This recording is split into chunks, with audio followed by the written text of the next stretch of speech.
Hi to all అండి. మానవ జన్మే ఒక దశావతారం అటండి. చూద్దాం ఏంటో.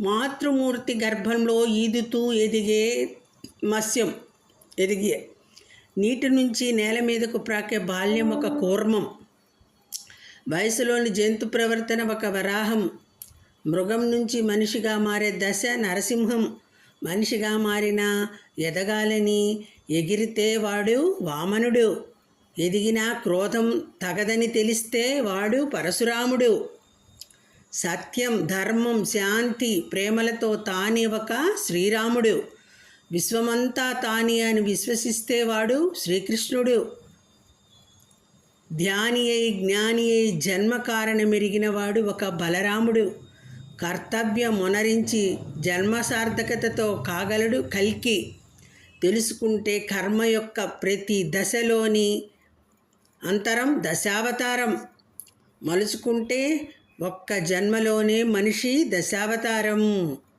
యతో ధర్మస్తతో జయ. సర్వే జనా సుఖినో భవంతు. సర్వం శ్రీకృష్ణార్పణమస్తు. Okay, thank you all. నచ్చితే లైక్ చేయండి.